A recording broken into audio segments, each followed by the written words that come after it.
Assalamualaikum warahmatullahi wabarakatuh. Alhamdulillah, hari ini kita berjumpa lagi dengan Bu Guru dalam mata pelajaran Bahasa Indonesia. Anak-anakku, kita telah memasuki semester 2 dan di semester 2 ini kita masih melaksanakan pembelajaran jarak jauh. Pesan Bu Guru, meskipun kita belum bisa bertatap muka, kita harus tetap semangat. Untuk hari ini, kalian persiapkan buku Sasepi dan buku pendamping tema 6. Ya. Kita masuk ke tema 6, yaitu tentang cita-citaku.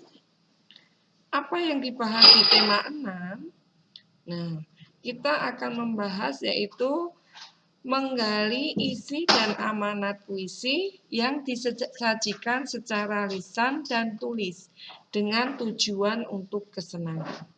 Jadi, di tema 6 ini kita akan membahas tentang puisi. Ya, nanti kita pelajari bersama-sama bagaimana menentukan isi atau amanat yang ada dalam puisi. Apa itu puisi?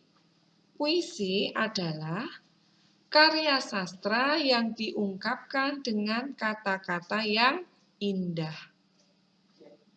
Bagaimana ciri-ciri puisi? Yang pertama, puisi terdiri dari kumpulan kata-kata yang tersusun menjadi larik-larik. Yang kedua, larik-larik tersebut tersusun menjadi beberapa bait. Yang ketiga, kata terakhir setiap larik memiliki rima yang sama. Rima itu bunyi akhir setiap baris dalam puisi. Nah, untuk lebih jelasnya nanti, Bu Guru akan memberikan contoh tentang puisi. Yang selanjutnya adalah langkah menyusun puisi. Jadi, nanti akan Bu Guru kasih tugas pertemuan yang selanjutnya kalian membuat puisi, mengarang puisi, dibuat dengan mengarang sendiri, tidak mencontoh buku, dengan ide sendiri. Kemudian setelah menyusun puisi, untuk pertemuan selanjutnya Bu Guru minta untuk membaca puisi hasil karya kalian. Nah, langkah menyusun puisi yang pertama menentukan tema. Tema apa yang akan dibawakan? Misalnya tema tentang cita-cita, berarti nanti isinya tentang cita-cita. Tema tentang lingkungan, berarti nanti isinya tentang lingkungan dan sebagainya, ya. Yang kedua adalah mencari pilihan kata yang tepat atau diksi. Jadi diksi itu pilihan kata yang tepat. Mengapa harus memilih kata yang tepat? Agar puisi didengar indah. Ya. Jadi kata dalam puisi itu tidak terlalu panjang untuk berbarisnya seperti kita mengarang. Tidak ya, tapi singkat, indah ya, bermakna. Kemudian yang ketiga, membangun suasana dalam puisi. Ya, suasananya sedih, berarti nanti pilihan katanya sedih. Suasananya semangat, berarti pilihan katanya semangat. Tuh ya. Kemudian yang keempat, menentukan rima atau bunyi akhir setiap kata agar puisi terdengar indah. Tuh ya. Nah, ini adalah langkah menyusun puisi. Yang selanjutnya adalah langkah menentukan makna puisi. Ketika kalian akan menentukan makna atau isi puisi, maka yang pertama yang perlu kita kerjakan adalah satu, dengarkan pembacaan puisi dengan seksama. Atau kita baca dengan seksama ketika itu ada di buku puisinya ya. Tapi ketika ada orang membaca puisi, dengarkan dengan seksama. Kemudian yang kedua, catat beberapa kata kunci yang dianggap penting. Yang ketiga, pahami maksud penyair dalam puisi. Dan yang keempat, tulislah maksud puisi berdasarkan kata kunci dalam beberapa paragraf. Nah, setelah kalian bisa menentukan makna puisi, kalian salin puisi dalam bentuk paragraf. Nah, itu namanya adalah parafrase. Jadi, mengubah puisi menjadi paragraf dengan menggunakan kata-kata sendiri tanpa mengurangi makna puisi tersebut disebut parafrase. Jadi, memparafrasekan puisi. Nah, ini menentukan makna puisi ya. Jadi harus didengarkan, dibaca dengan seksama. Kemudian yang selanjutnya adalah deklamasi.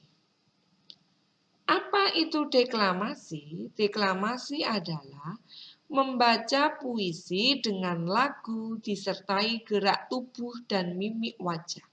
Nah, biasanya orang yang mendeklamasikan puisi itu tidak membawa teks.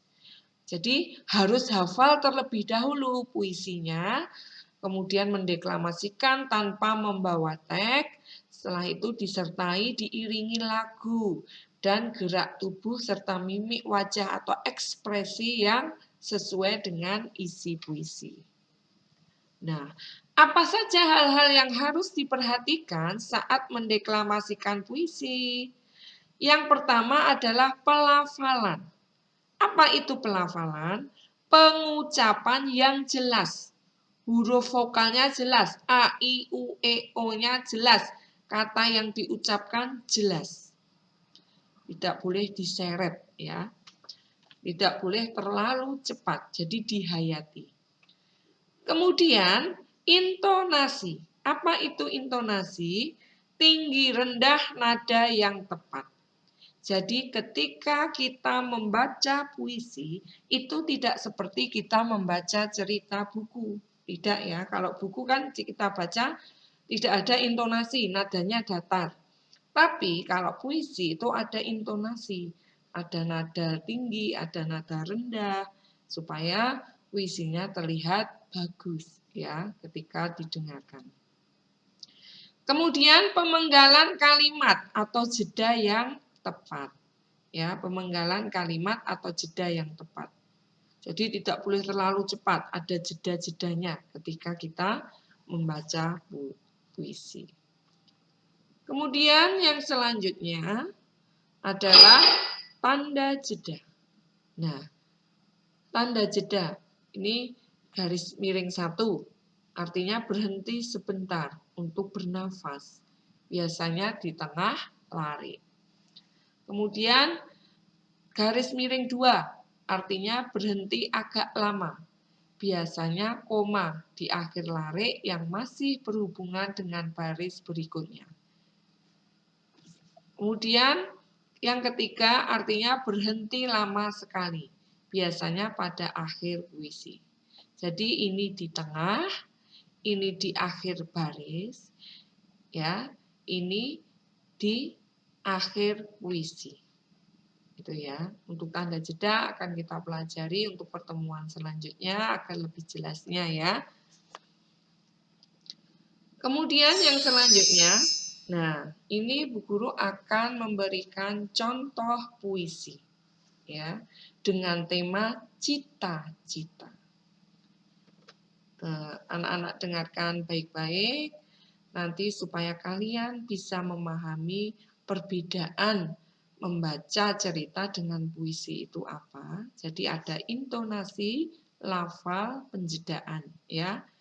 Didengarkan baik-baik, diperhatikan karena untuk pertemuan selanjutnya kalian akan praktek membaca puisi ya. Cita-cita. Dengan belajar ku lewati hariku. Ku ingin capai cita-citaku. Walaupun sulit Akan kucoba, selalu kucoba, sekuat tenaga. Setiap hari kubuka buku, kan kuserap ilmu itu dari buku.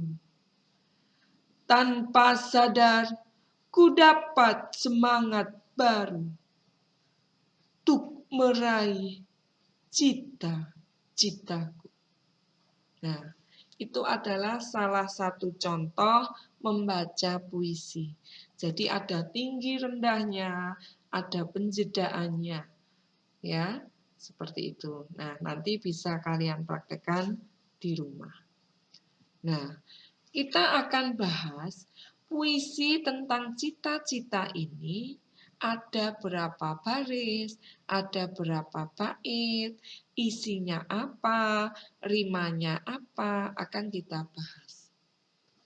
Nah, anak-anakku, di sini puisi tentang cita-cita ada 2 bait. Ya, ada 2 bait. Ya. Ditandai yang mana? Ini 1, 2, 3, 4 ini 1 bait. Jadi 4 baris ini 1 bait. Kemudian ada menjorok ke dalam 1, 2, 3, 4. Ini pergantian bait. Itu ya. Jadi puisi itu ada 2 bait. Ya. Nah, ada 2 bait. Kemudian kita lanjutkan pembahasannya, yaitu ada berapa baris puisinya. Kalau ini tadi 1 bait, 1 bait jadi 2 bait. Sekarang kita hitung barisnya. 1, 2, 3, 4, 5, 6, 7, 8. Nah, ada 8 baris. Jadi ada 2 bait, ada 8 baris. Tuh ya, ada 8 baris. Sudah paham ya dalam menentukan bait sama baris? Bedanya sudah paham ya? Ini bait, macam-macam tadi, baris. Kemudian kita tentukan rima. Tadi rima adalah bunyi akhir setiap baris. Di sini ku, ba, ga, u, a, a. Nah, itu disimbolkan adalah a, b, b. Jadi bait pertama a, b, b untuk rimanya. Kemudian yang bait kedua ini u. Berarti sama semua ya, disimbolkan a. Jadi ketika itu hurufnya sama, maka simbolnya a. Tapi ketika hurufnya nanti berbeda, misalnya ini u, ini a, berarti yang perbedaan tadi disimbolkan dengan huruf b. Jadi Bu Guru ulang untuk rima akhir bait pertama a, b, b, kemudian bait kedua a. Itu ya dalam menentukan rima. Nanti ada latihan soal supaya kalian lebih jelas nanti ya lewat latihan soal. Kemudian yang selanjutnya kita akan menentukan isi atau makna puisi. Isi atau makna puisi di sini adalah tentang apa? Tentang apa?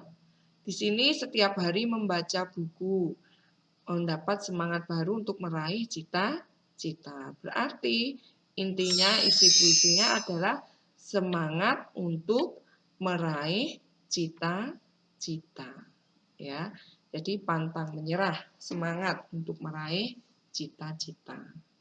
Nah, dari puisi di atas kita dapat menyimpulkan. Jadi ciri-ciri puisinya ada di sini. Jadi tadi ada 2 bait, ada 8 baris, bersaja A, B, B, A, untuk bait pertama, bait kedua ya. Kemudian kita juga membahas isinya tentang pantang menyerah untuk meraih cita-cita. Nah, puisi cita-cita dibacakan dengan ekspresi bagaimana? Dengan ekspresi yang semangat. Jadi tidak sedih ya, ekspresinya semangat. Karena isinya tentang pantang menyerah meraih cita-cita. Nah, untuk lebih jelasnya, Bu Guru akan memberikan latihan soal. Coba kalian buka buku PR pendamping tema 6 halaman 30. Kerjakan soal bahasa Indonesia Rom A dan B. Rom A 1 sampai 5, Rom B 1 sampai 5. Ya. Soal tidak perlu ditulis, tulis jawabanmu saja di buku tulis ya. Tadi sudah Bu Guru jelaskan. Nanti ketika masih bingung silahkan lihat videonya lagi. Kemudian setelah selesai difoto ya, jawabanmu difoto, kemudian kirim jawaban tersebut ke Google Form melalui link ini ya. Supaya kalian lebih jelas ya. Kemudian, nah ini untuk bukunya ya, Rom A dan Rom B saja, Rom C tidak usah, jawaban saja ya. Tuh. Nah, untuk pertemuan hari ini Bu Guru akhirkan sampai di sini. Pesan Bu Guru meskipun kita belum bertatap muka, kalian harus tetap semangat, gunakan waktu dengan baik, laksanakan sholat 5 waktu, bacalah Al-Quran setiap hari, rajinlah membantu orang tua, bijaklah dalam menggunakan HP. Dan selalu berdoa semoga virus ini segera berakhir ya, segera berakhir sehingga kita dapat bertatap muka kembali dan tetap melakukan 3M selama di rumah ya. Melakukan mencuci tangan, menjaga jarak, memakai masker ya, jangan berpergian jauh-jauh. Demikian yang Bu Guru sampaikan hari ini. Semoga apa yang Bu Guru sampaikan bermanfaat. Wassalamualaikum warahmatullahi wabarakatuh.